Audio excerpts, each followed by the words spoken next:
Magandang hapon po sa ating lahat. Narito ang weather update sa araw ng Sabado, July 27, 2024.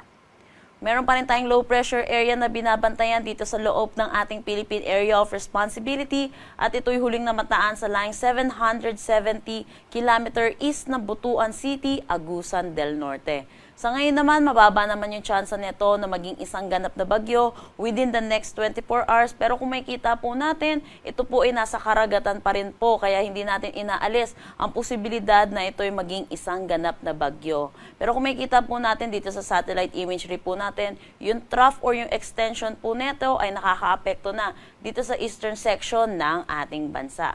Kaya asahan din po natin dito sa may Quezon, Bicol Region, Eastern Visayas, Dinagat Islands, sa Northern Mindanao, Surigao del Sur, Surigao del Norte, makakaranas sila ng maulap na papawirin na may mga kalat-kalat na pag-ulan. So nakikita naman po natin dito sa low pressure area, mababa naman po yung tsansa nito na mismo na tumama sa ating kalupaan or mag-landfall. Pero kung makikita din po natin, palayo din naman po ito sa ating Philippine landmass. Samantala, yung southwest monsoon natin or hanging habagat ay nakakaapekto pa rin dito sa western section ng Luzon at Visayas. Dahil dito, asahan pa rin natin makakaranas pa rin ng maulap na papawirin na may mga kalat-kalat na pag-ulan dito sa may Zambales, Bataan, Ilocos Region, Babuyan Islands at Batanes. Para naman sa Metro Manila, nalalabing bahagi ng ating bansa, asahan natin magiging bahagya hanggang sa maulap ang ating papawirin na may mga isolated rain showers at mga localized thunderstorm lalo na sa hapon at sa gabi. Dako naman tayo sa magiging panahon natin bukas dito sa Luzon. Kung makikita po natin, yung western section ng Northern Luzon ay patuloy pa rin makakaranas ng maulap na papawirin na may mga kalat-kalat na pag-ulan. Dulot pa rin na itong southwest monsoon or ng habagat. Pero kung makikita din po natin, yung Bicol Region, patuloy pa rin silang makakaranas ng maulap na papawirin na may mga kalat-kalat na pag-ulan. Dulot naman po ito ng trough ng low pressure area. Agwat ng temperatura for Metro Manila, 26 to 32 degrees Celsius. Lawag, 25 to 31 degrees Celsius. Tugigaraw, 24 to 33 degrees Celsius. For Baguio, asahan natin ng 23 to 18 degrees Celsius. Tagaytay, 24 to 31. Legazpi, 26 to 31 degrees Celsius.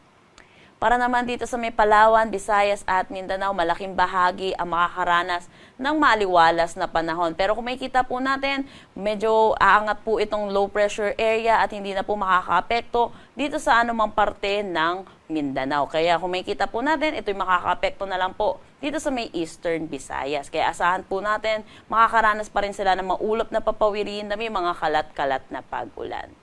Agwat ng temperatura for Puerto Princesa at Kalayaan Islands, 26 to 32 degrees Celsius.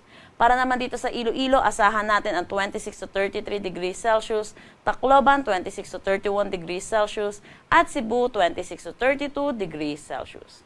Dito naman sa Zamboanga, asahan natin ang 25 to 33 degrees Celsius, Cagayan de Oro 25 to 32, Davao 24 to 33 degrees Celsius. Wala na tayong nakataas na anumang gale warning sa anumang seaboards ng ating bansa. Dako naman tayo sa magiging panahon natin sa susunod na 3 araw. Kung makikita po natin sa Baguio City by Monday, makakaranas sila ng maulap na papawirin na may kalat-kalat na pag-ulan, gayon din dito sa Legazpi. Pero ang pinagkaiba lang po nila, sa Baguio City, southwest monsoon or habagat ang makakaapekto, then sa Legazpi City ay itong trough ng low pressure area. Pero pagdating naman ng Tuesday at Wednesday, improving na ang kanilang weather, kaya asahan natin magiging maaliwalas ang panahon.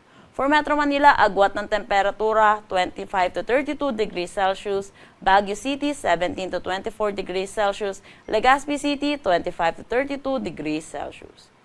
Para naman dito sa Visayas, kung makikita po natin, Tacloban City, which is eastern section ng Visayas, ay makakaranas pa rin sila ng maulap na papawirin na may mga kalat-kalat na pag-ulan, dulot pa rin ito ng trough ng low pressure area.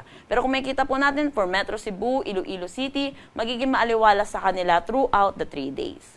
Agwat ng temperatura for Metro Cebu, 25 to 33 degrees Celsius, Iloilo City, 25 to 33 degrees Celsius, Tacloban City, 25 to 33 degrees Celsius.